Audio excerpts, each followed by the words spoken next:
Welcome. Sorry, getting all organized here. Yeah. Welcome to episode 72 of Beer with Strangers. I'm your host, Tony Rousseau, and I'm joined this week, as I'm joined many weeks, by my co-host, Doug Griffith. Good morning, Tony, and give the weather report. Sunny and clear right now. They're talking about windy tomorrow or Saturday. Yeah, you guys might get rained on at the wedding. Yeah, I know. That's Sunday, so hopefully it'll all be done Saturday night and be nice Sunday. But well, it's what it is when it's in the fall, and you never know. Yeah, it's outdoor events. Yeah, it's funny because my wife was hemming and hawing about doing a wedding. She's going to take the pictures, and she's like, it's going to rain. Yeah, but you never know, Yeah. But talking about outdoor events, we had a wonderful time at Trap Pond last week. Right, the last 19th. Saturday. Yeah, and we set up.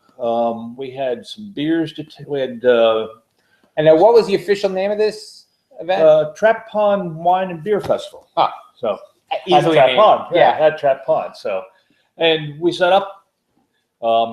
Gave taste of beers. We had 3 beers to taste. We actually did a brewing of pumpkin ale while we were there, so you could taste it and see how it was made. So it was real nice. Had a nice time. Weather was just phenomenal. Couldn't ask much better weather. Yeah, and do you ever let people do you taste the wort? Do people ever taste when you're cooking? You can, but I mean it tastes sweet because it's a sweet bitter taste. You get, to me, the hops come through more because of the sweetness, I guess, and the fact that it's not fermented. Right. But it's got a different taste than you would think compared to what it is when it's fermented, because there's so many more sugars there too. Well, I actually just got the assignment. Seaford is having its first Saturday event, October 3rd, and they've asked me to make sure I get out there to cover it, the paper I work for, and there's a little bit of a scandal because they wanted to have beer at the event, and all of the religious people came out and said no, because if you have beer at the event, then everyone will become alcoholics. Which is never get tired of being bored by that question. Well, that was one thing that the Trap Pond partners talked about, that they didn't think about it, but they couldn't let anybody in who was over or under 21. But next year, they think they can work it out. I mean, they gave wristbands, so if you don't have a wristband, you don't get served. And they had some people who didn't come because they couldn't bring their children. Right. Well, hopefully, one of the things I think they do this for the Good Beer Festival is everybody has to be tip certified or whatever. Don't they get a training? And yeah, right. And I mean, the Good Beer Festival does it, and it's run as well as any festival. And we're certified servers too. So yeah. So you're supposed to look out for the signs of intoxication and people absolutely who aren't walking right or talking right. So, but even there, I mean, most people, and a lot of them I saw Saturday, had a designated driver. Right. They anticipated. Yeah, having too much to drink or right. having a bunch to drink. Right. Or you don't want to, for me, it's always like I don't want to have to worry about whether or not I get carried away at these things.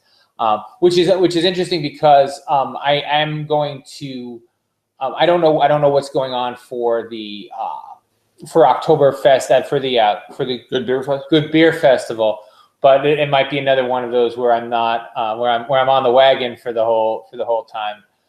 So we'll have to see that. Because you had such a good time this weekend. Oh God, I got clobbered this weekend. I don't want to sound too frat boy, but I was in New Jersey and I did a zombie 5K, and I'm alive to tell about it, which was cool. So I ran 3 miles. 3.2 miles. I climbed up stuff. I walked under stuff. I swam through stuff. There was one part. There was about a quarter mile that you had to be. It was probably not. I'll bet it was nearly a quarter mile. They had to be in the ocean, so you had to walk through the ocean for it. And that was right at the edge of the way. You couldn't be on the beach all the way. You had to be mostly in the ocean and just walking through the waves for a quarter of a mile. That'll tucker you out. I'll tell you.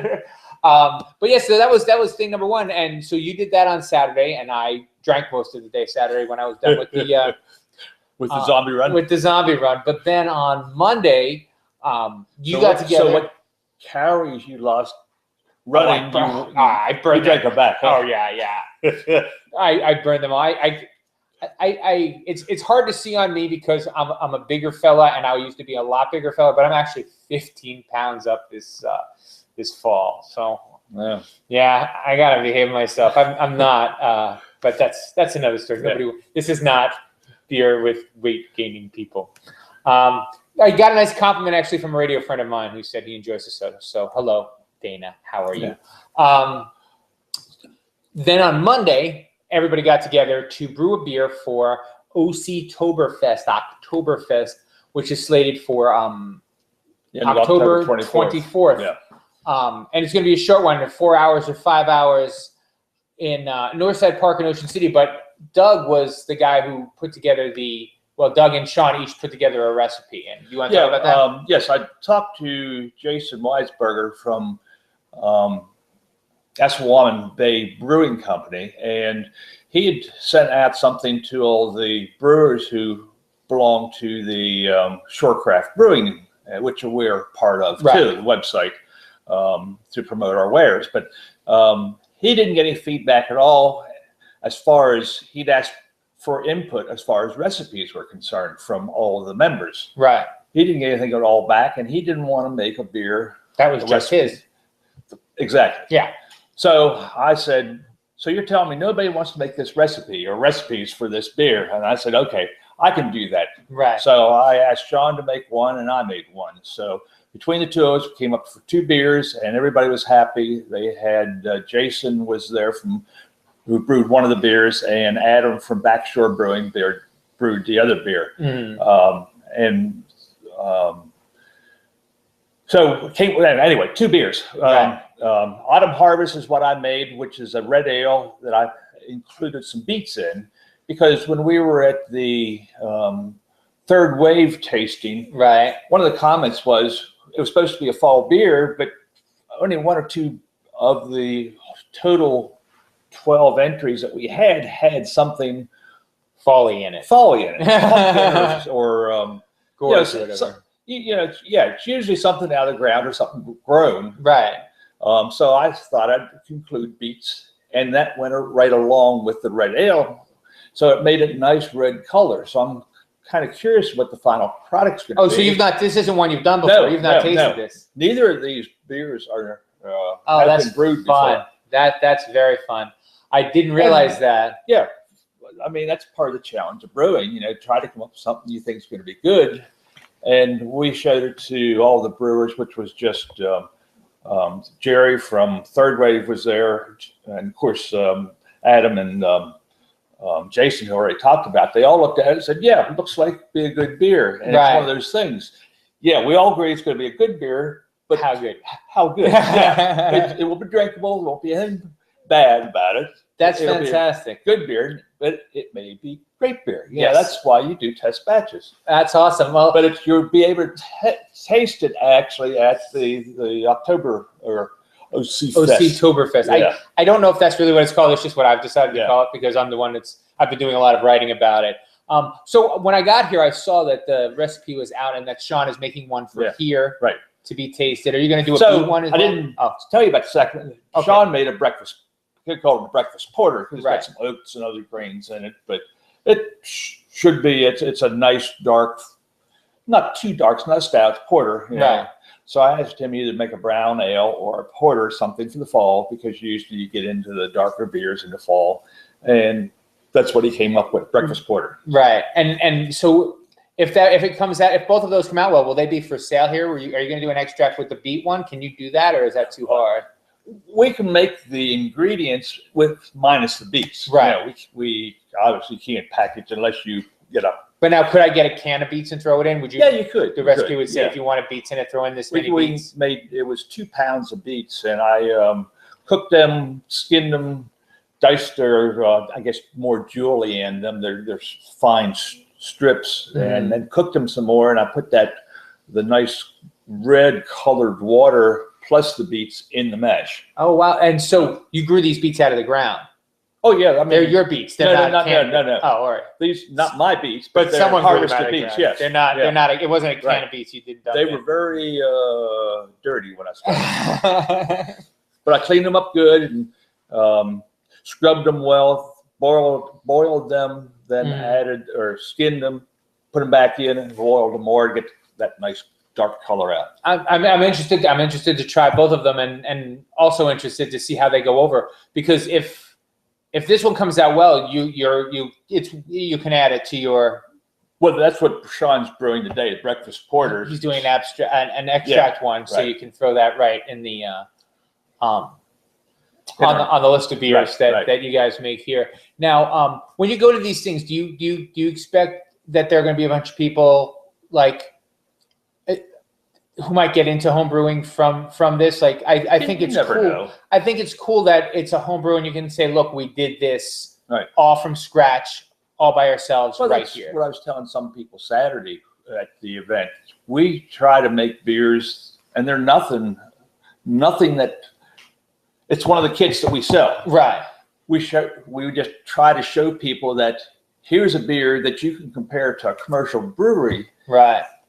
And you can't tell the difference. It's just as good. It does because it's homebrew doesn't mean it doesn't have to be good. Yeah, I'm excited. Again, I'm very excited to try the beet beer but then I get comments back.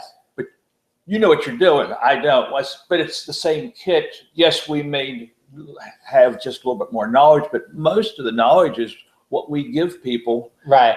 I mean, it is what we give people, whether they act on it or not. And one of the biggest variables is fermentation temperature. If you control your fermentation temperature, you generally get a good repeatable beer, which is what the breweries all do. They all control fermentation temperature, and that's one of the biggest variables. No, well, it was funny. I was speaking at in Seaford last week or the week. Yeah, no, it was Thursday. It was a very busy weekend. Thursday, I was speaking in Seaford, and someone, when I was talking about the difference between how long you aged a lager and how long you aged like an ale, they're like, "Oh, is that why a lot of the smaller craft beer breweries don't do very many lagers?" Right. I'm like, "Yeah, they don't have the space. Right. It's not, it's not because they can't. It's just the space it takes up isn't right." And it's space, and that space means more expense of equipment because you got to have another 5 or 6 vessels to store that beer in for that period of time. At the right temperature, yeah. And so that was cool. And things like that, when you get to tell people stuff that you don't know, it's kind of cool. I was speaking with someone else about it, and it's also kind of weird because you don't know what you're skipping over when you're talking to like a mixed crowd. You don't want to say anything like too low level, but then you also don't want to make anybody feel dumb by leaving something important out and making them ask a question like, what is the yeast for? So anyway, it was and a lot of it's terminology. I mean, with brewing comes a lot of different terms that you don't normally use, and therefore don't understand when you first hear them. Typically, mash is one, and malting. So what's different, Right. Talking about malting always fascinates people.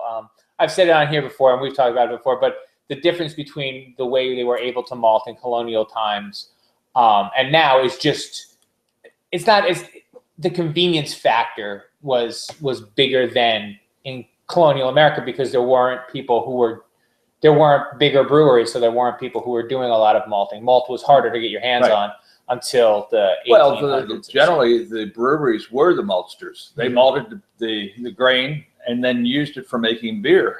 Part of the problem was transportation. And a little fun fact that I discovered working on the new book is that there are caves. I don't know if they still exist, but I'm going to go look. There are caves in Wilmington. They actually dug caves to do the brewery in Wilmington, which I didn't know. I assumed that it was post refrigeration, but it's a pre-refrigeration brewery.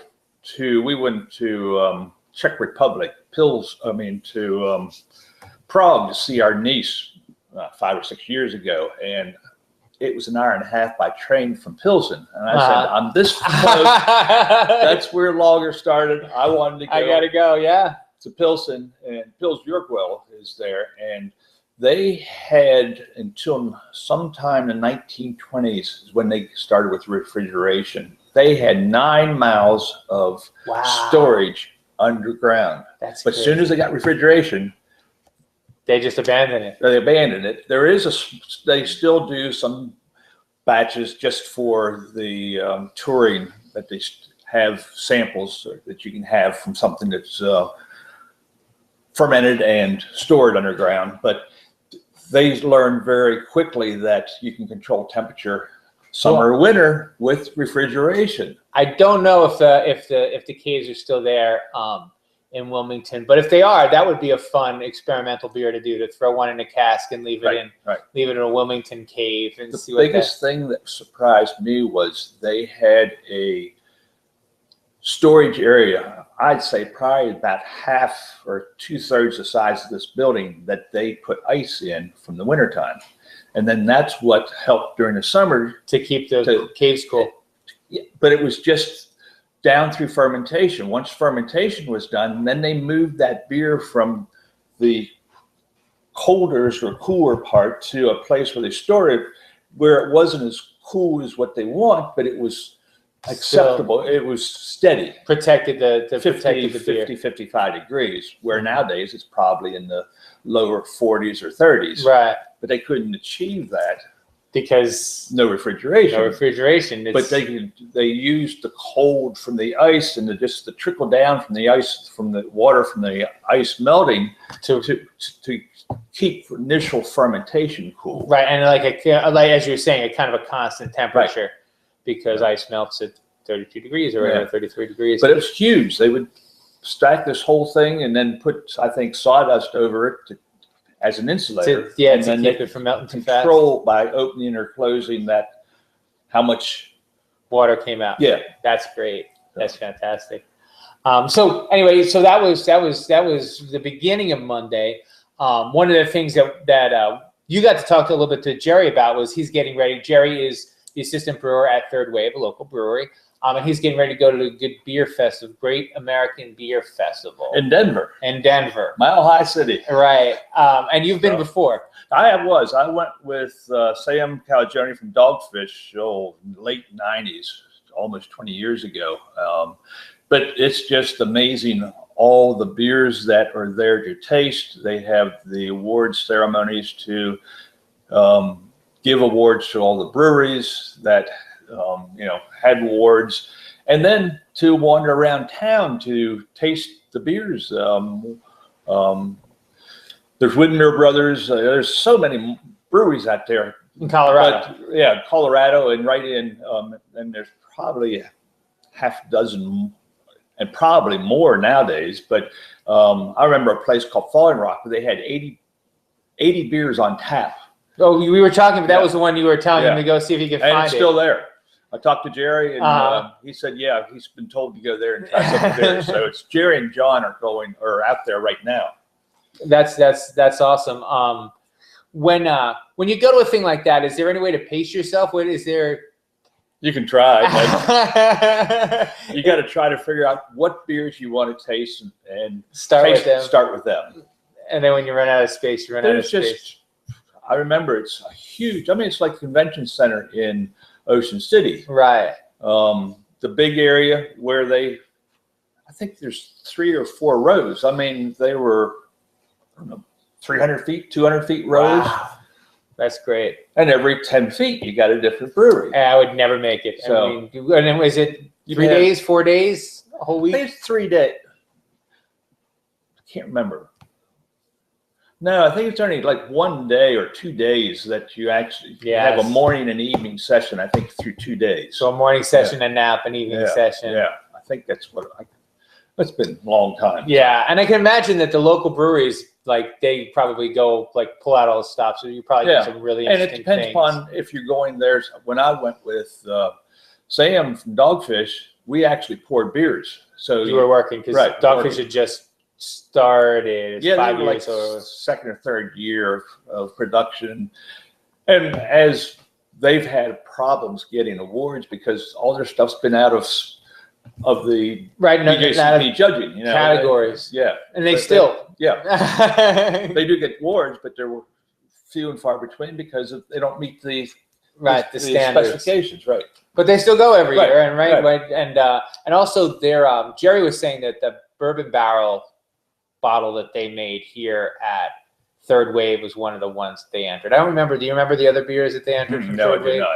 I do not. That bourbon barrel stout was That was a very, very good beer. But you're getting judged against other very, very good beers. Right. And that's an awesome problem. So even if you get third place, it's still a very big award. Yeah. Any place in that contest is a major achievement.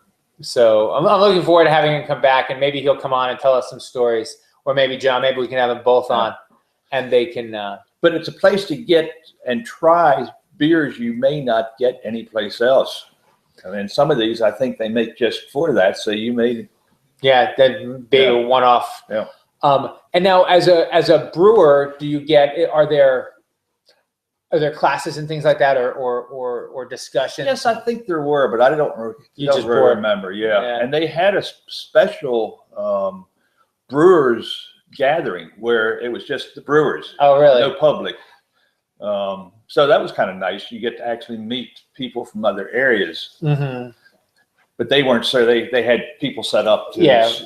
But and so they had other people were pouring, and you guys could just mingle around. It's very cool. Because it's open to the public. I mean, that whole Great American Beer Festival is. You can buy a ticket. Yeah. I would buy a ticket. It's always in Colorado, right? Yes. I'll put it on my list. I would love to get there. My wife and I have been shopping for campers now because our daughter is in the 9th grade, and we figure 8 years. And she's not going to be local. She could be local or not. We don't have to check on her. Oh, okay. You mean just you want to be able to travel? We don't have to be local, right? And so going to some of these things would be. I can't imagine though what the Great American Beer Festival will look like in another decade. As compared to what it looked like in 1998. I mean, it's tough to get tickets. You got to get them in right away. Yeah, as soon as they open up. Yeah. Well, I'll take my chances. Maybe I'll be invited. Maybe I'll speak. Write 3 more regional beer books. I'm sure that they're dying. Because there are so few white guys writing about beer nowadays. I'll be in high demand. Speaking of backstage passes, one of the news pieces of news we wanted to talk about this week. And we've actually done quite well, so we won't be talking about it for long. I'm sorry. So to finish up on the OC Beerfest, it's the 24th, and you get to be surprised by the beer, which is fantastic. So if you don't have tickets, grab tickets. You can do that at surecraftbeer.com. There is a limit. Yeah, they're 10 gallons. So right, but there's a limit of people they're allowing in.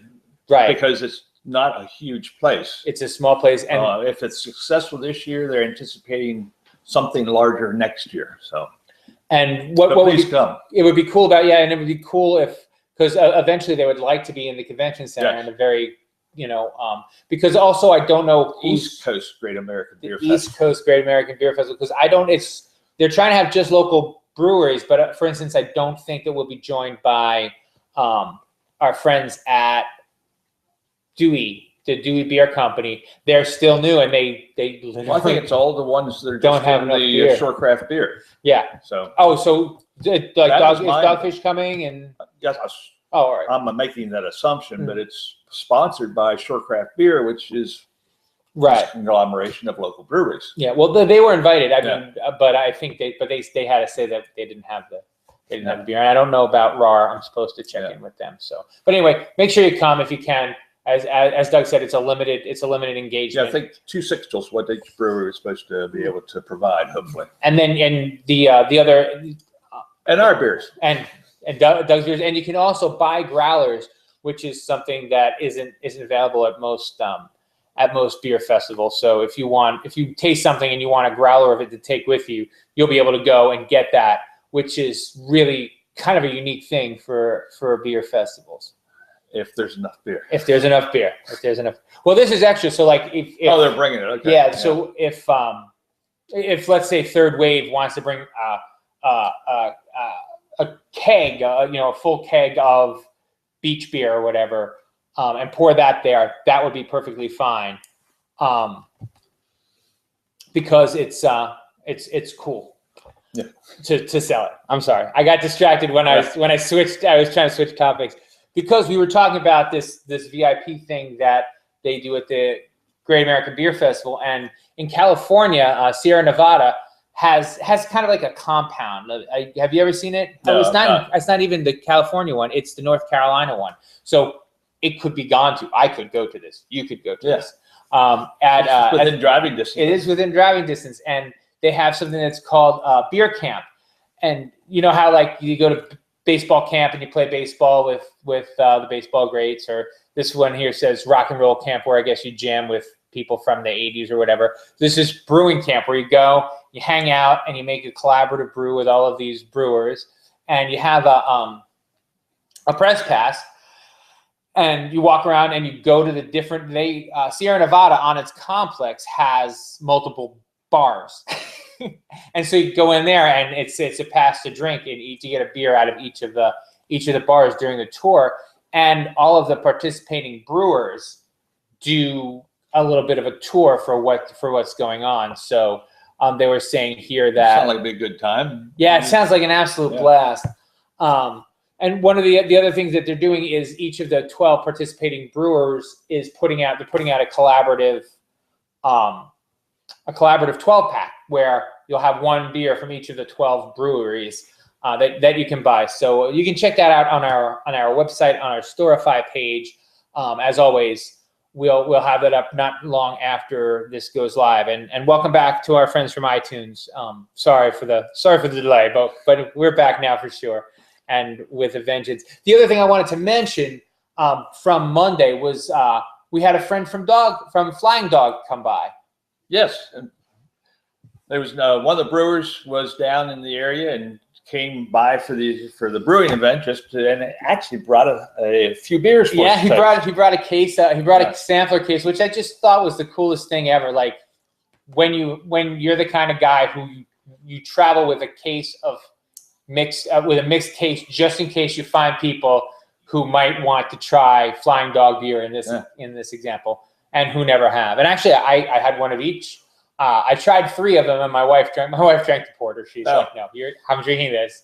I didn't even get a sip of it. I turned my back, and she had finished it. But I had the IPA and the Imperial IPA, and both were perfectly acceptable.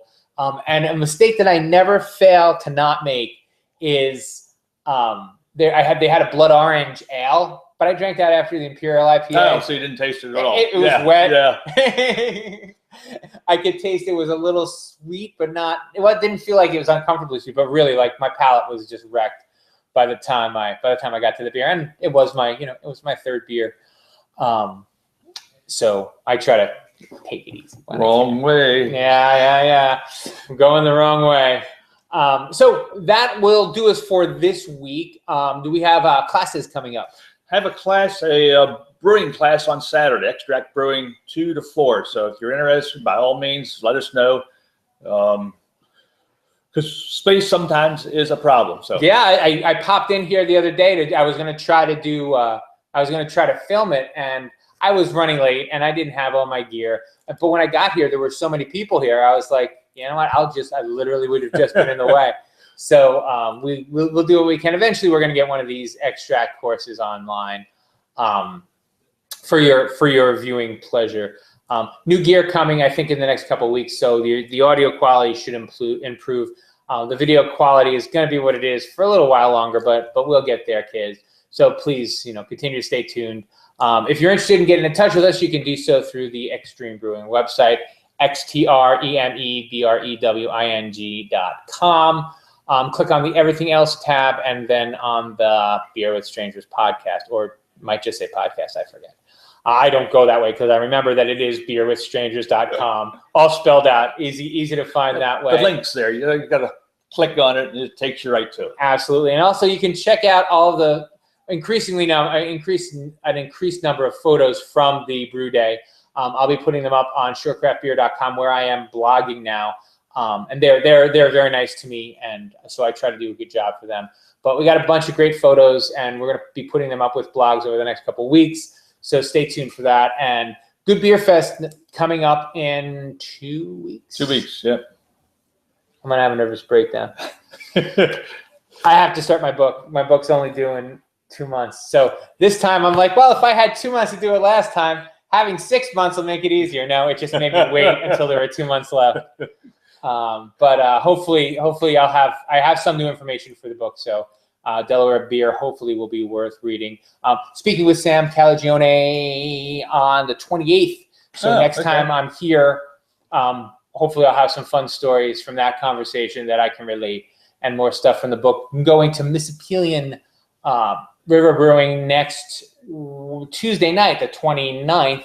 And so like that, again, I'm just going to do all the research for the book in 3 days, right? Like I did last time. But the Del Tech has a bartending course. And as part of their bartending course now, and it didn't used to be this way, they go to a craft brewery or two. So they went to 16 Mile, and now they're going to go to Mississippian, and they're going to learn about craft beer from the brewer and the owner. And so I want to be there for that. I'll do a blog about it, but I'm also going to put a chapter in my book about it, because I think that the way that I see the book going is more about how people are and how breweries started, but then also how they're interacting and going forward, because so much has been written. I mean, my publisher literally put out a book in August about the history of Delaware beer. I don't know how much I have to add to it. I'm thinking not a lot, but I can add a lot more about culture, because that's what I'm good at writing. Well, I think the culture nowadays is, I mean, you used to have Bud Miller Coors. Right. And other than slight difference in flavor, there were no differences. No.